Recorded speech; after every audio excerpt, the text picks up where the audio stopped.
Welcome everyone to another episode on our channel NarcCon, where we deal with all things in relation to narcissists, the narcissistic personality disorder, in order to heal ourselves very well and not get caught out in this situation again, if at all possible.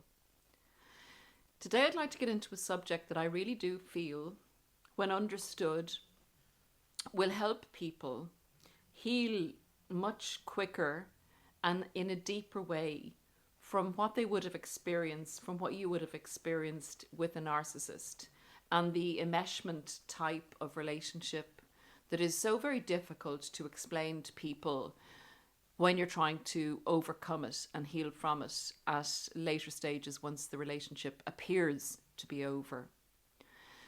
So I'd like to get into what I think is fundamental to how narcissists actually cause us so much damage and what that very agenda actually is. Because we need to understand that this goes very, very deep in relation to the very essence of, in my opinion, what it means to be a human being. I believe narcissists actually attack our humanity. They don't live by the rules or the emotions, within the normal perimeters of what it means to be a human being, to show empathy, compassion, personal development, help for other people, all those things that are the essence of what it is to be human, in my opinion. The narcissist is essentially controlled by control. They loop all the time. They're in a behavior loop. Because they always need control, they are themselves controlled by something that is not what a human is. That's the best way I can describe it. Let's look at how the narcissist goes about getting that control in order to understand how you can actually defend yourself against a narcissist in a relationship that's best. That might not seem to be the obvious reason, and it's definitely not what narcissists want you to know. Because if you go by this idea that we will get to soon, the narcissist will lose control. The narcissist does not gain what they normally get in their normal pattern of behavior, in the normal ways they try and control their targets. So let's get into it. How does the narcissist gain control over a target, particularly in an intimate relationship, but again in a family or a friendship or a workplace? This is how it works, in my opinion. You are first, like in an emotional roller coaster analogy, you are first raised up to a great height and put on a pedestal. You are controlled by love. That is the first level of control, in my opinion. And from that, all things lessen. Their other methods of control are brought in after love. The next way you're controlled is through fear. Is through fear of losing the feeling that the narcissist gave you when they elevated you so high. The narcissist will also, I suppose, decimate love in a way. They will make you feel very loved and very seen, but they will introduce to that love lust, perversity, temptation, pleasure, and greed. They will bring all things materialistic into that love, and thereby hooking you with thousands of little hooks into their version of love and the material world and the ego-centric pleasures. That's their version of love. The next control they will place on you is hate and jealousy, where you are in a devalued position with the narcissist. You're fearful of losing the relationship. They will bring other people into the relationship and try and incite and inspire jealousy in you, and try and bring hate out in you for people that they are telling you are against you or against the relationship, or people who are formerly your friends that they say don't have your best interests at heart. Again, it's the old isolation game. But all of these meandering paths that the narcissist takes in your brain as the narcissist has entered your very psyche are to further embed their programming in you to have further control levers within you. The next way they control you is to instill self-doubt, because no matter what you do, the narcissist remains displeased at a particular point in time. And the icing on the cake of the narcissist's control of one individual person that they're concentrating on, in my opinion, is when they actually do what you fear the most, do what you fought against the most, and actually abandon you with a discard. This in itself is shocking and painful and unexpected, and seems to bring you into a place where all your worst fears come true, where any self-doubt you ever had before the relationship is made so much bigger and so much worse than you could ever imagine. And you are literally left scrambling around to get your thoughts together. Now, the main secret, even though the narcissist uses all these various techniques, and you may have noticed the fact that each of these techniques involves emotion and emotional triggering. The essence of the narcissist's control is the ability to trigger emotion in their targets or victims. And there is really pertinent reasons for this happening. When you are in an emotional state and your emotions are being continually triggered, and you are literally on an emotional roller coaster ride, you become, in some ways, hormonally addicted to the drama. It's a very chaotic world to live in. You are pumping out a huge amount of narcissistic supply. You are firmly believing in the narcissist's mask, and this empowers the narcissist.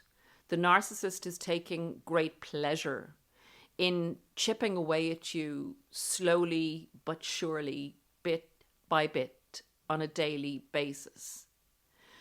Chipping away at your humanity, chipping away at your belief in yourself and your belief in love and your belief in the whole world, your whole world as it stood before you were involved with a narcissist.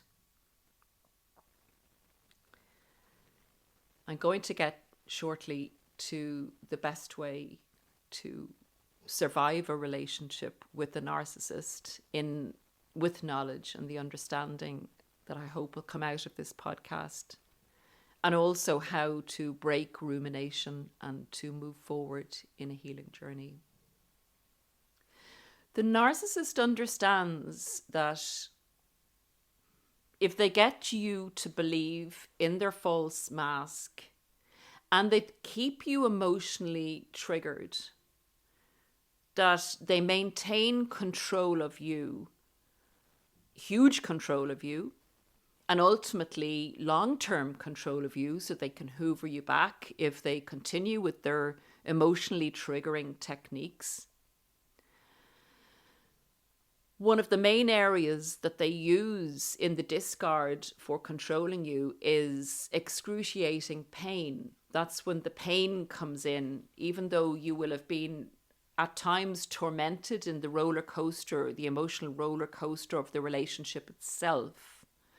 The abandonment that the narcissist, the shocking quick abandonment of the narcissist, is particularly excruciatingly painful because pain is the only emotion you feel at this stage. Pain and confusion, because emotion and emotional roller coasters engender confusion and chaos, from which logic evades itself for a very long time, and you are left in a hell of unresolved emotions, unexplained emotions, lots of whys and not understanding and disillusionment in humanity, disbelief in love, disbelief in trust, disbelief in yourself, the feeling of failure, the feeling of not being good enough on any level whatsoever. To couple this painful, excruciating torture of the discard from a narcissist, you are left with no conclusion, no closure. It's an inconclusive abandonment as such. That also propels you into a deeper dive into your emotional jungle that makes it even harder to climb out, because there is no structure to this emotion. It's like literally being in a personal hell. You wake up on a day and the pain is so invasive that you feel, how can I escape this? I can't explain it. I can't go and get a bandage and cover my wound. There is no escape because you're in a dreadfully disturbed emotional state. You don't feel human any longer. To make this particular state drag out and be worse, we all know from our education about narcissism and the covert narcissist, they go on to either find a new source of narcissistic supply, as in a new partner, new work mate, new attention on another family member, etc. And then they go to the smear campaign when you think nothing can actually get worse, that the person that loved you dumped you. You then hear things about yourself that are so callous that you cannot understand what is going on in the world. The world is no longer making sense to you. The cruelty is abysmal. The level of pain is twisted. The enmeshment remains, and the whole purpose of a smear campaign and then finding someone new and then coming back with hoovers to see how you are keeps you entrapped in the emotional prison the narcissist has created in order to control you. So I hope I've explained that particular aspect to some degree. The narcissist has set out so that you are driven by your emotions into a thought process. Now, the normal way we feel emotions is because we have a thought and we think that's a sad situation, and our emotion follows by being a sad emotion. The narcissist has turned that around. So your thought process is so messed up that the emotion comes first before the thought. That's the key that the narcissist knows works with human beings.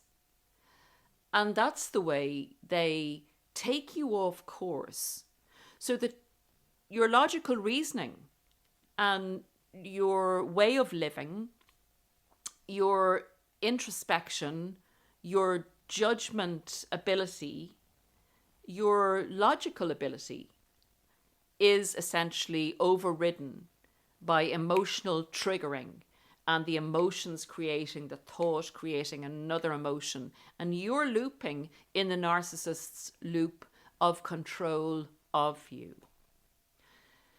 So, how do we get out of this? What people are the most successful at escaping this? It's like a poison gas of emotional disruption that the narcissist feeds you gradually, so that you're finally poisoned and in this cycle and prison, emotional prison, that you cannot seem to escape. The narcissist is essentially trying to wipe out your humanity by disillusioning you in all the things that you formerly believed in as a loving human being, and again, a perfectly imperfect human being. None of us are, without fault. None of us are in any way perfect, and that's what it is to be a human being, is not to believe that we're perfect or superior, but to acknowledge our faults, to acknowledge our good points, to do our best. All of those things we formerly believed in have been eroded by the relationship with the narcissist, who has literally invaded our mind. If these are the people that seem to recover quicker, or seem to literally get discarded by the narcissist quicker, because they believe in doing the right thing, they feel repulsed by the narcissist's materialism eventually, even if it does stimulate them initially, and they want to do better, and their own natural healthy narcissism, makes them ambitious and wants to do things and get things and gain things. But that in itself isn't enough. That is not what it means to be a human being, to be a machine that's all the time trying to walk over other people and take from them. Your humanity in you wants to develop and grow and not knock other people down while you're doing that.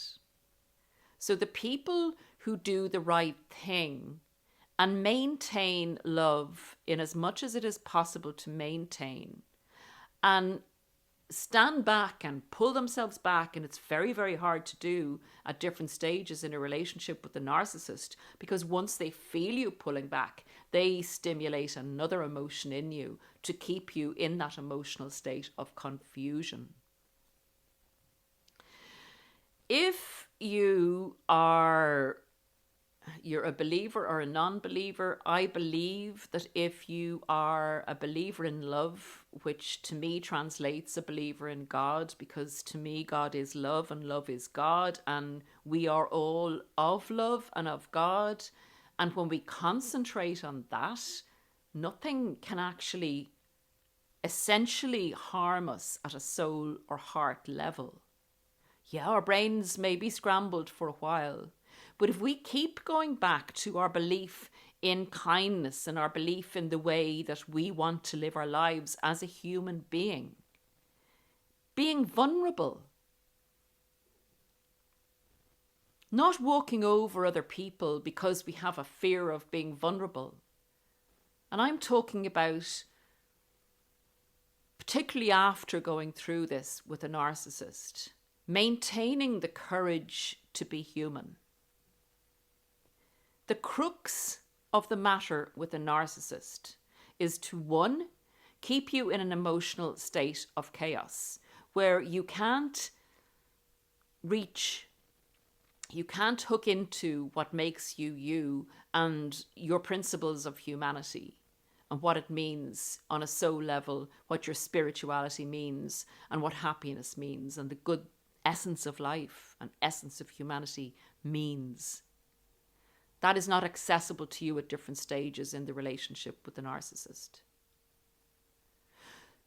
So when you come out of it, and as you come out of it, even if if the narcissist is trying to trigger you to hate someone, to believe the worst in someone, if you hold on to your humanity, if you hold on to doing the right thing, to at least not hating, even if you can't bring yourself to your normal state of love, if this is making sense.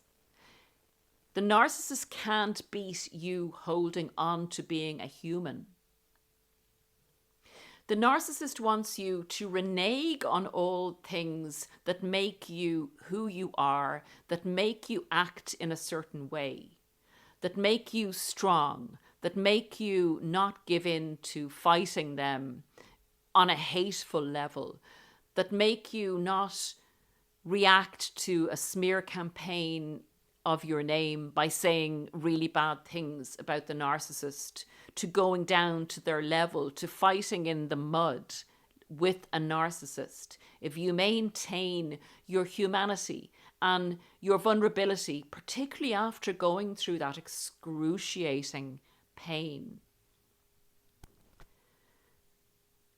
Courage to be human and the courage to be vulnerable after a relationship with a narcissist is going to save you, is going to allow you to heal better. Understanding that this is a time for you to make a thought come first and an emotion to follow.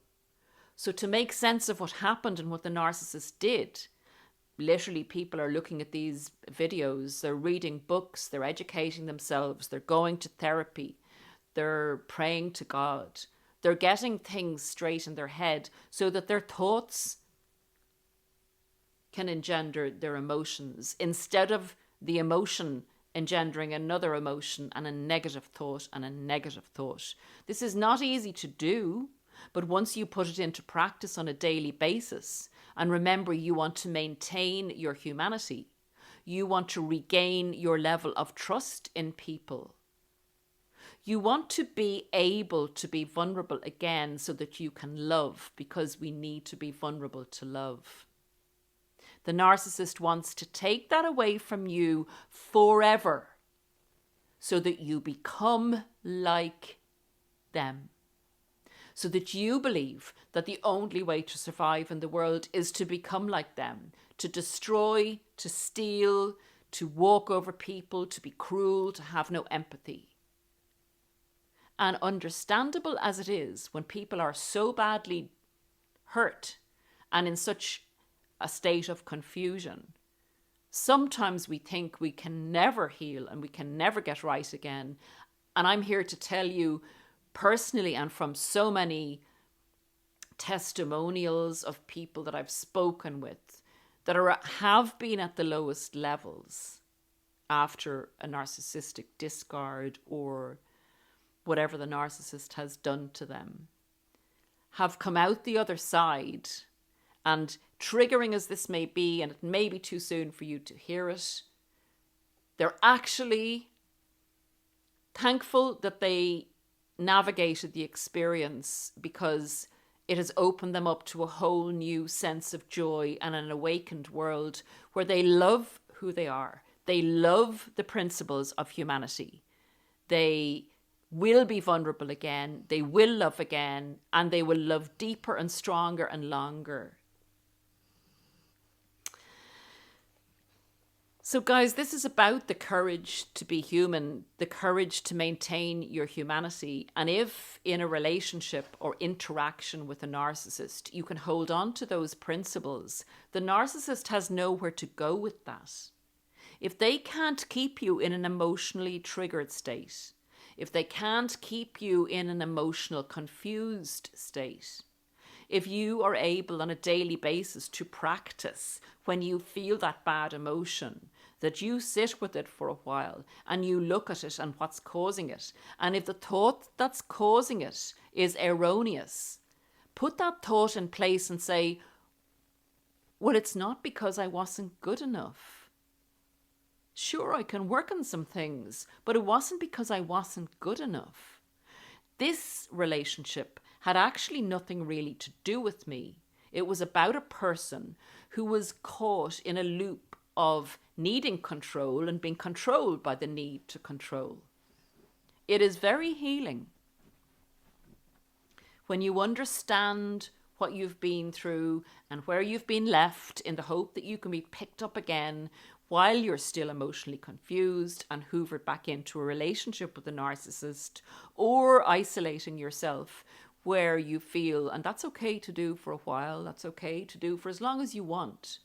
But the narcissist's agenda is to reuse you as a source of supply and to have you on their side of the darkness where you don't believe in humanity, where you don't have the courage to go forward as a human being, the courage to be human. And guys, I would like to, if I can remember the words, I would like to end this off with a prayer that I got this little leaflet, I think, or a prayer card when I was about 12 or 13, at that time when you're a teenager. And I remember there was this beautiful picture of St. Francis of Assisi. And sorry for anyone that's not religious, but the words are quite beautiful, if I can remember them. I used to say it every night. And it was this beautiful picture of a man with a little bird on his hand. And I just loved it because of the animals, probably, and the thoughts of that. He looks so gentle. And it goes, Lord, make me an instrument of thy peace. Where there is hatred, let me sow love. Where there is injury, pardon. Where there is doubt, faith.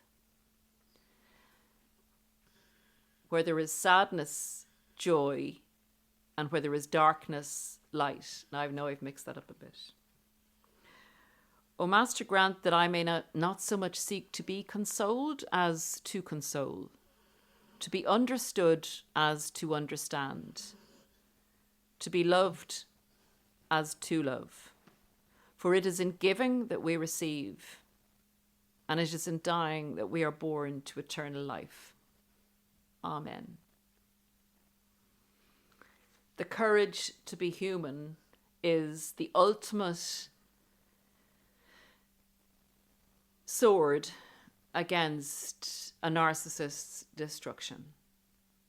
A smiling at a stranger, a kind gesture, a word to someone who looks very lonely can save somebody's life, can make someone's day happier, can make them re-believe in the fact that there are human beings out there who care for one another and who want to protect what it means to be a human. We will see you again soon. Please take very good care of yourselves until the next time. Bye-bye.